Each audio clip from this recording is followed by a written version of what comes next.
Sabreker, apa kabar kalian semua? Balik lagi sama Bang Kim tentunya di channel Kaum Review.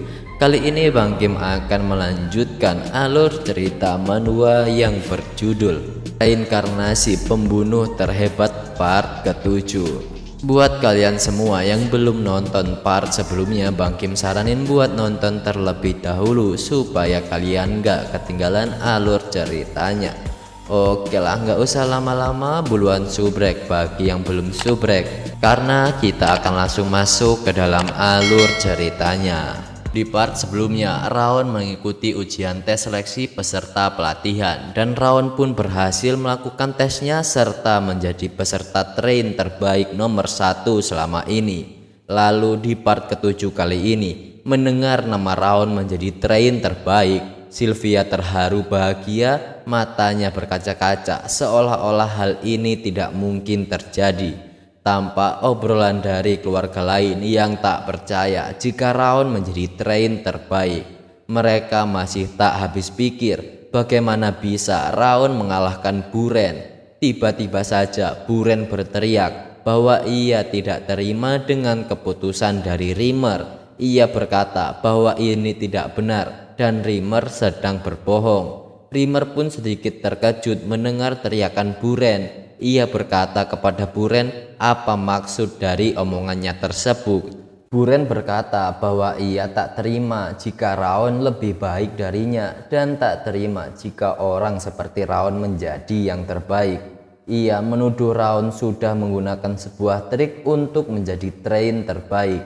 Menurut para hadirin, perkataan Buren sedikit masuk akal dikarenakan Raon memiliki Curse of the Frost yang tak memiliki aura. Menurut mereka, Raon telah menyuap instruktur train. Buren yang masih protes berkata bahwa mereka adalah warrior dari keluarga Sighart dan ia berkata harus melakukan 1 versus 1 untuk menentukan siapa saja yang menjadi terbaik. Rimmer hanya tersenyum dan berkata kepada Buren apakah dia benar-benar ingin menjadi yang terbaik. Buren pun sedikit gugup ketika Rimmer berkata seperti itu. Lalu ia berkata bukan begitu maksud darinya. Rimmer pun berkata kepada Glenn bahwa waktu tes sudah selesai. Ia bertanya kepada Glenn apa yang harus ia lakukan di saat seperti ini. Glenn pun tampak terdiam dan berpikir. Setelah itu ia berkata kepada Raon bahwa ada yang tidak terima dengan hasil tes, yang dimana Raonlah menjadi train terbaik. Lalu Glenn bertanya kepada Raon apakah ia bersedia untuk duel melawan Buren. Raon berteriak bahwa ia tak ingin melakukan duel dengan Buren. Ia berkata bahwa tesnya sudah selesai dan hasilnya pun sudah keluar dan tak ada alasan untuk berduel tanpa memperebutkan sesuatu. Raon juga berkata, Buren selalu saja membahas tentang dirinya yang keturunan langsung dan kehormatan. Tetapi Raon tidak menyangka Buren akan kalah seperti ini. Buren pun tampak tak senang mendengar perkataan Raon. Ia mengatai Raon dengan kampret. Lalu Glenn berkata bahwa Raon dan Buren akan berduel memperebutkan posisi train terbaik dan jika salah satu dari mereka menang akan mendapatkan bronze tablet. Mendengar hal tersebut Raon cukup kaget. Golden, silver, bronze tablet akan diberikan berdasarkan performa di Sighart, tergantung jenis yang didapatkan berbeda. Menurutnya walaupun yang diberikan itu bronze, tetapi yang memberikannya adalah kepala keluarga Sighart langsung.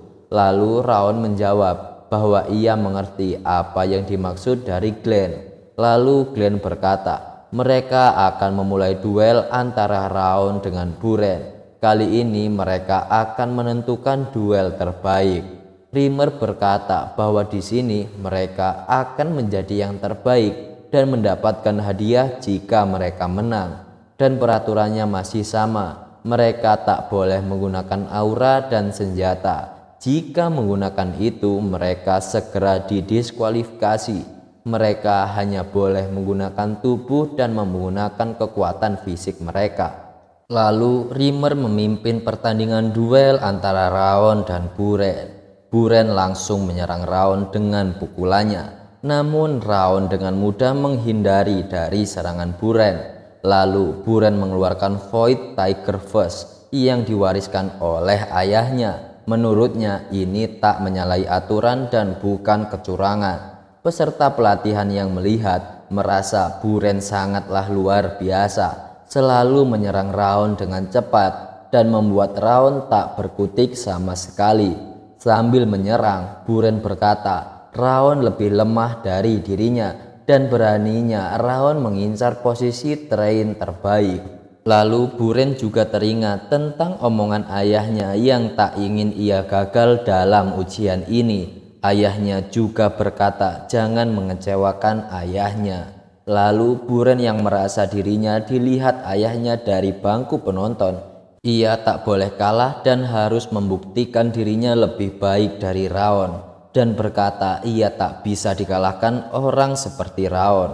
Buren selalu saja menyerang Raon. Raon hanya dapat menghindar. Ia membaca pergerakan dari Buren. Ia dapat melihat dengan jelas kemana arah tinjuan dan tendangan dari Buren.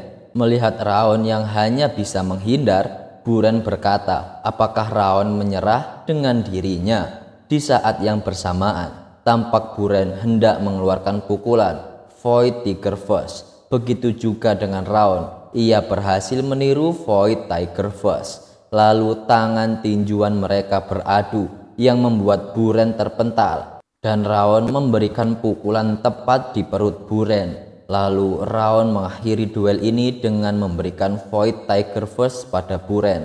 Tampak Buren jatuh kesakitan. Ayah Buren yang menyaksikan di bangku penonton merasa hal yang dilakukan Raon sangat tidak mungkin. Begitu juga dengan Glenn. Ia berpikir bagaimana Raon dapat melakukan hal tersebut. Buren yang jatuh kesakitan bertanya kepada Raon bagaimana dia bisa menggunakan Void Tiger First. Raon hanya menjawab bahwa Burenlah yang telah menunjukkan caranya kepada Raon dan Raon hanya menirunya. Para keluarga yang ada di bangku penonton juga kebingungan. Raon telah berhasil menggunakan Void Tiger First. Mereka berkata bahwa teknik tersebut ditransfer ke Raon secara diam-diam. Rimmer yang melihat aksi Raon pun merasa kekuatan Raon sangat di luar nalar. Ia mampu meniadakan rotasi Void Tiger First dengan pukulan balasan yang memiliki rotasi berlawanan. Menurutnya, untuk membaca gerakan martial art lawan saja sudah jenius, dan bahkan Raon mampu mengubah aliran tersebut menjadi miliknya sendiri. Rimmer berkata bahwa talenta seperti Raonlah yang mampu membuat individu berdiri di puncak benua, dan inilah yang dicari-cari oleh keluarga Sieghardt, yaitu talenta surgawi. Lalu Rimmer berkata bahwa pertandingan sudah selesai dan para hadirin dapat melihatnya dengan jelas bahwa pemenangnya adalah tetap Raon Sieghardt. Ia merangkul Raon dan berkata bahwa ujian kali ini benar-benar telah berakhir. Lalu Sylvia berlari ke lapangan dan langsung memeluk Raon. Ia tak menyangka akhirnya Raon dapat menyelesaikan latihan dan sekaligus menjadi train terbaik. Dan Raon pun berkata untuk segera pulang karena dirinya sudah lapar. Begitu juga dengan Runan. Ia dihampiri oleh ayah dan ibunya. Buren juga begitu. Ia dihampiri oleh keluarganya. Namun saat matanya memandang ke arah ayahnya, ayahnya berbalik badan dan memberikan tatapan yang tajam seperti tak terima. Dengan hasil tes kali ini, Buren merasa dikucilkan oleh ayahnya sendiri. Setelah itu malam hari di gedung, tampak Buren menemui ayahnya yang sedang bekerja. Buren tertunduk malu menghadap ayahnya. Lalu ayah Buren bertanya apakah dirinya masih ingat apa yang dikatakan ayahnya kepadanya. Lalu Buren menjawab untuk kembali sebagai top train dan jangan kalah pada siapapun. Ayah Buren berkata bahwa apa yang dikatakan Buren benar dan itu bukanlah hal yang berlebihan untuk diharapkan oleh ayahnya. Ayah Buren berkata untuk mengalahkan Runan dan menginjak-injak Raon. dan kembali ke rumah sebagai penyandang orang teratas di kelas. Dan ternyata untuk mengalahkan Runan, bahkan melawan orang yang terbuang dari keluarga saja ia tak mampu. Ayah Buren dengan lantang berkata, apakah ia ingin membuat ayahnya menjadi bahan tertawaan atau ingin menjadi seperti saudara ketiga dan keempatnya? Buren dengan rasa ketakutan menjawab bahwa tujuan tidak sama sekali seperti itu. Lalu ayah Buren berkata bahwa Buren sudah mengacaukan kesempatan pertamanya dan orang-orang pelatihan akan memilih peserta teratas di kelas setelah memberikan kertas nilai saat kelulusan peserta latihan diadakan. Ayah Buren berharap ia mengambil posisi itu kembali di sana, lalu menyuruh Buren keluar dari ruangannya. Buren pun keluar dari ruangan ayahnya dan perkataannya selalu terngiang-ngiang di pikirannya. Ia merasa dirinya sangat sial karena tidak bisa menjadi train terbaik dan mengalahkan Raon, walaupun ia sudah berusaha sekeras mungkin agar tak bisa kalah. Buren tampak berjalan tak tahu arah dengan pikiran yang kosong. Lalu tiba-tiba saja ia sampai di depan gedung latihan tubuh.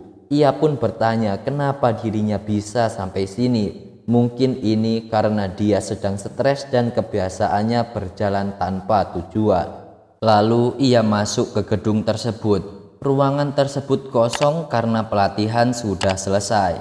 Tampak Buren mengangkat sebuah barbel. Lalu matanya tertuju pada sebuah lemari loker. Ia melihat laci milik Raon dan ingin membukanya. Menurutnya kalau hanya mengintip tak menjadi masalah karena hanya melihat bukan mencuri. Ia kaget melihat tumpukan sepatu bekas Raon yang begitu banyak.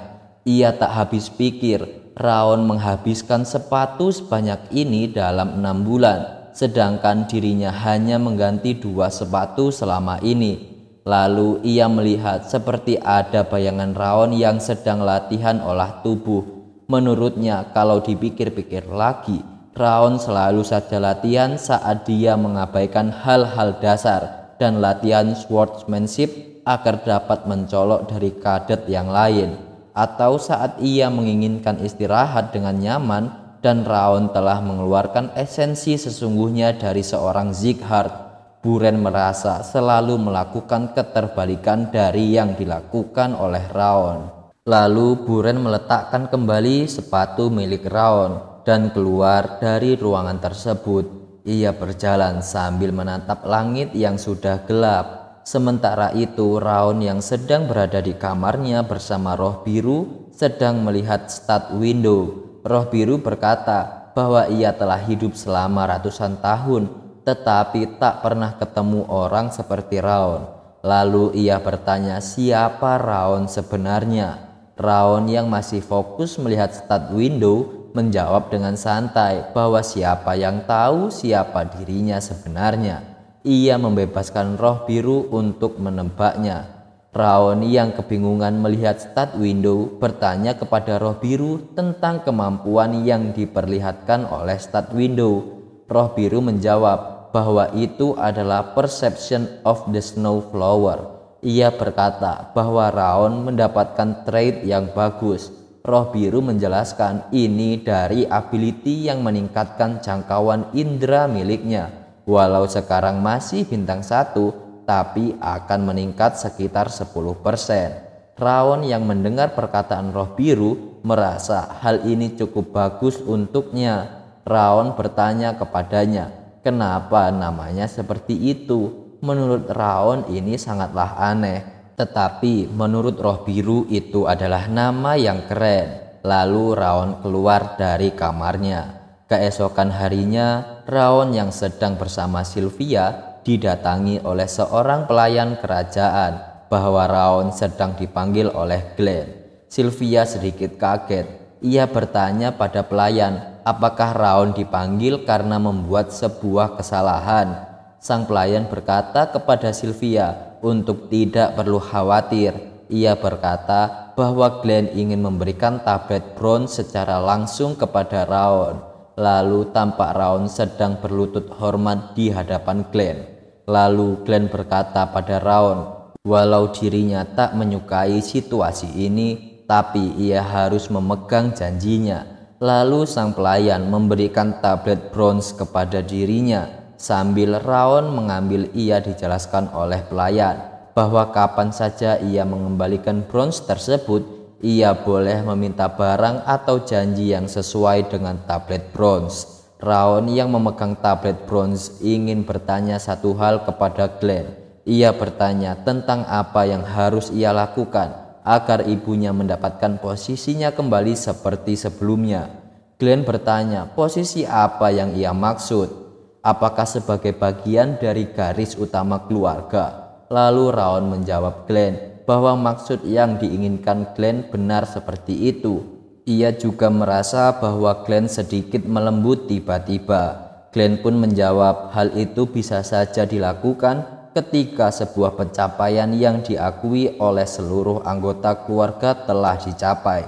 Tapi menurut Glenn, itu tak semudah seperti yang didengar. Lalu Glenn berkata bahwa untuk mencapai itu seperti memetik bintang di langit, sangat mustahil, apalagi dari bocah sepertinya.